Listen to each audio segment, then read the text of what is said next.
back to my channel. It's Reese, the Psych PA, and today we will be going over your CV, some important parts of your CV that I think that needs to stand out when you're looking for a job as a PA. Now, I know if you have experience as a PA, you probably already know this, but for all of my PA students that are gearing up for graduation, starting to apply for jobs and so forth, this is very, very, very important. So I want to be able to go over this. So for the sake of the privacy of others, information that I have on my CV, such as preceptors and where I precepted at and different things with the university, I'm just unable to put my real CV up, but I made a mock CV because you guys know I don't live in Australia, right? Right. Okay. So if you're new here, please like and subscribe, hit that bell notification, share my YouTube channel with other people that you might know who are in PA school or either interested in PA school, and we're going to get into it. So at the very top, of course, your name is going to go there, where you live, your address, your email address, which I always put my email address and your phone number. You can include your phone number. Me, I'm kind of iffy about that. I'm a little funny when it comes to putting my actual cell phone number down on something, even though I do have a Google number, but I also use my Google number for work. So I don't really put down a number. I figure if they're interested, they will shoot me an email, and I'm always checking my email. So it would be like impossible for me to miss it. I mean, unless it went to spam. But otherwise, I mean, they would shoot me an email. I would respond then with my phone number. We'll set up a time to do a phone interview or in-person interview if they're in the Dallas area. And yeah, so of course, first, your name, contact information, where you live in. Next is your education. So I just recently completed my doctorate of medical science. And so now I am a doctor of medical science, but I'm not an MD. There's a difference. So yeah, that's going to be a whole nother video. But I just graduated January 22nd of this year. So I'm excited. My degree was conferred. I'm not going back to March. So there's that. Next, I completed my Master's of Physician Assistants at Francis Marion University. I was part of the inaugural class. And then next, I completed my Bachelor's of Science in Public Health at Coastal Carolina University. Go Shants. And then if you have like current experience or relevant experience or experience either or, like you would put it right up under education. You would say where you work, from what time to this time you're working there, or this time to current, and what you do, like an outline of almost like a job description, basically. I didn't put up here where I work and stuff for obvious reasons, but this is where it would go. Up under that, very important. This is what you're doing now, your graduate experience. This is every single rotation you've been on, how many hours you've completed, who you rotated with. How you going to do this? Well, first of all, hopefully you're watching this video before you start rotation, so you already on it. Like after each rotation, you should be updating your CV with this information.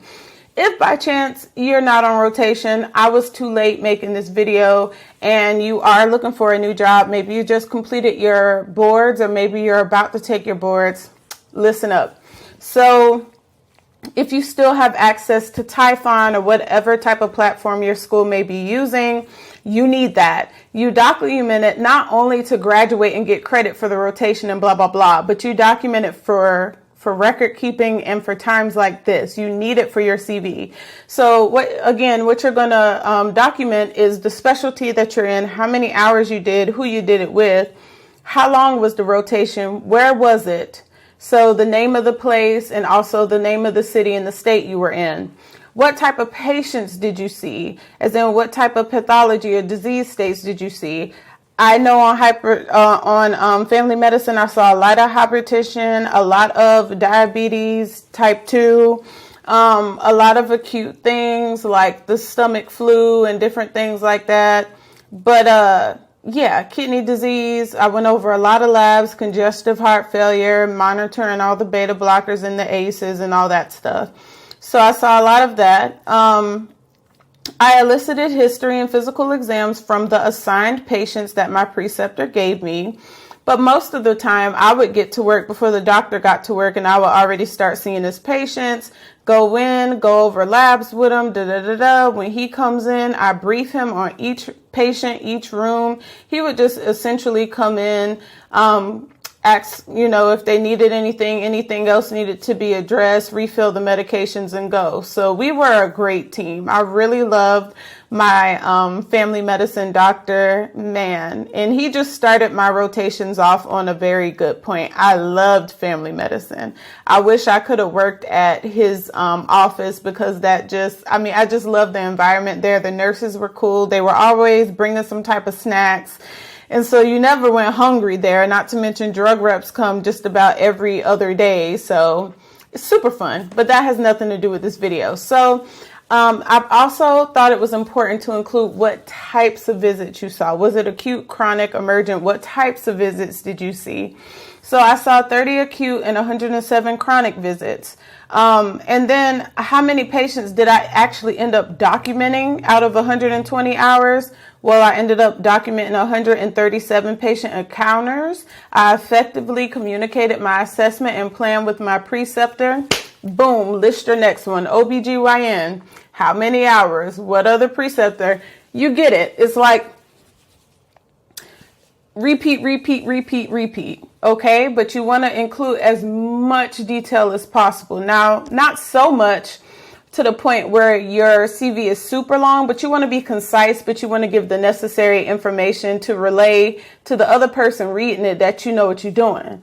Or at least you're getting started and you need them to help you foster your growth. It's very important getting into medicine that you have a job that understands you're new to the field. And in your mind, you're probably still acting like a student. So making the transition from a PA student to a provider is rough, to believe that you are the PA. The decision lies in your hands. You better know what you're doing. Or you and your supervising physician better have a very good relationship, because So you're going to list out each one of those. Next is other experience. So up under other experience, I put certified nursing assistant. I started out as a CNA. And I always say, if you want to know if medicine is for you, start at the bottom. I started at the bottom. I loved being a CNA. I love the elderly to this day. I mean, there's nothing I would trade to sit with another elderly person and talk to them and hear all their wisdom and all their stories about what it was like for them growing up in their time period, in that era, and how it's so different from today, and how much they appreciate you just listening to them, just sitting there, just being present. It means so much to them, because a lot of elderly people don't have any family left or didn't have any kids, and the state or whoever put them in there, and they have to look at those four walls every day. So having somebody really in there to caregive for them and provide companionship makes a world of difference. And now, since both of my grandparents are gone, I mean, what I wouldn't trade just to spend time with somebody else is grandparent, or to be able to provide care. It's still a touchy situation for me. It's only been a month. Yesterday was March the 5th. So that had made a month since my grandma has been gone. And guys, I haven't been all over the place as I thought I would. To God be the glory. I've been pressing into God more, but that doesn't make it, I mean, it's supposed to make it easier, but it don't. Like, I still miss my grandma. And it's still a soft topic. But anyway, so certified nursing assistant, everything I did, companionship, helping with ADLs, assisting, showering, all that. And then up under other experience, you will also want to include every place that you've shadowed. So I included all the hospitals that I shadowed at, and everything that I saw, and how many patients I saw, how many hours I did if I don't know how many patients I saw. At those places that I listed for shadowing were actually the hospitals that I used to get into PA school. So at each hospital, I did X amount of hours in this specialty, which it was all in ER for me, because I thought that's what I wanted to do. But then again, that was the most acute place, like most emergent place. So, I mean, if you can't make it through that, then maybe medicine ain't for you. I love ER. I love being a CNA, so maybe I'm just different. Anyway, so I listed all that up under there. I also took the liberty of listing my public health internship. And so I did the March of Dimes. So I listed up under there what I've done for that. Then up under other experience, you want to list your qualifications. So are you NCCPA certified? There's some people who are not, because of course, if you're just graduating from school, you haven't taken your boards yet. Maybe you're scheduled to take your boards, but you haven't taken it yet. So of course you wouldn't put that under there unless you got the certificate or unless you know you passed your pants. But for me, I put that under there. That's where I would also list that I have a DEA licensure. But instead, I put that I'm MAT certified. I have my X number. I can prescribe Suboxone. I can give methadone, which I won't. But I like Suboxone. I have a current Texas Medical Board licensure. So you would list each state you have a active license in. You will also list your ACLS and your BLS up under here from the American Heart Association. Some people will put AHA. I haven't gotten a BLS or anything up under anybody else except for that 1 year when I had up under my first job. It wasn't qualified for us to have AHA. They just wanted you to have a BLS, but I feel like every place nationally recognized the American Heart Association, and that's just standard. So you want to make sure you put that up under there. And yeah. So up under certifications on my real CV, I have each PA program, each school that I have ever spoke at, and I listed all of them out. Each PA school that I've ever spoke at, each PA club that I ever spoke at, even a panel that I might have participated in, don't matter. I listed all on my CV because it's very important to let people know what type of skill set you have, not just in medicine, but all around as a person, as an individual, how well-rounded you are and what you bring to the table. Because of that, I will not personally put on here that I wrote a book, that I have a business, that I have a mentorship. But when I'm on my interview, I usually kind of just slide that in there and they're like, oh, wow, cool. You should put that on your CV. And I bet you guys are thinking the same thing. And I fight with this because I feel like my CV is like it's supposed to be medicine, very concise, very just to that. And then as you get to know me, maybe I'll open up, or usually nowadays on my interviews, I just tell people like, yeah, I have a website. You can check more out about me here. I do YouTube. I have a podcast.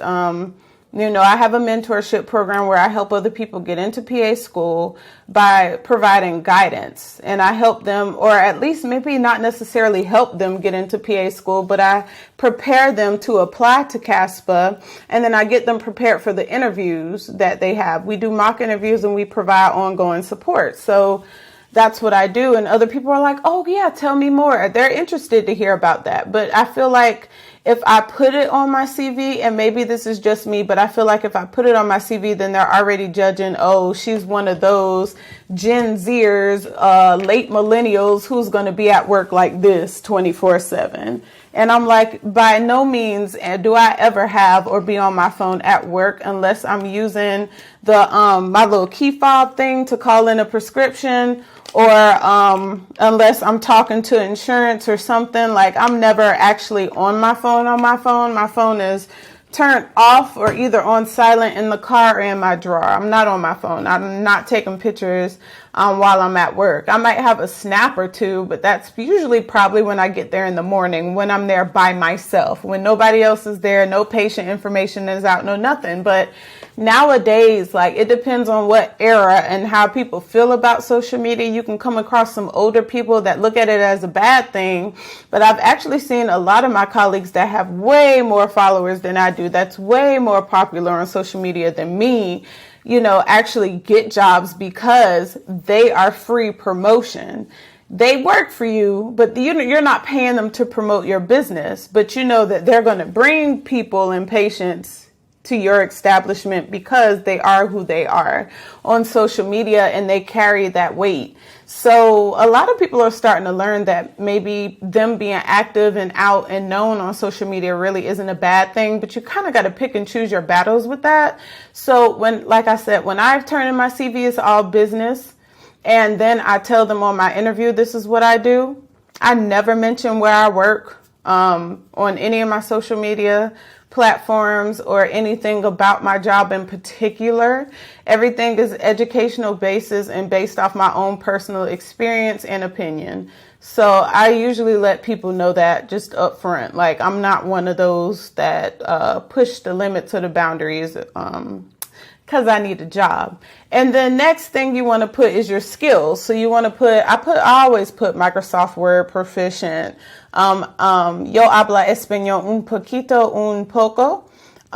So just a little bit of Spanish, and then I have references available upon request. I feel like if I put down certain references, I don't want to use the same people over and over again, because you know people get tired of you asking them, will you provide a reference? You know, you kind of want to refresh. I have plenty of people I can ask references for, professional, as a student, you know, being in the program. I have plenty of people, colleagues, SP, but I don't want to use the same people every time I apply to a job. I feel like, okay, my SP can still be the same because I haven't really held multiple jobs. Usually when I get to a job, I try to stay for a while, so I'm not job hopping. So, because that don't really look too well on your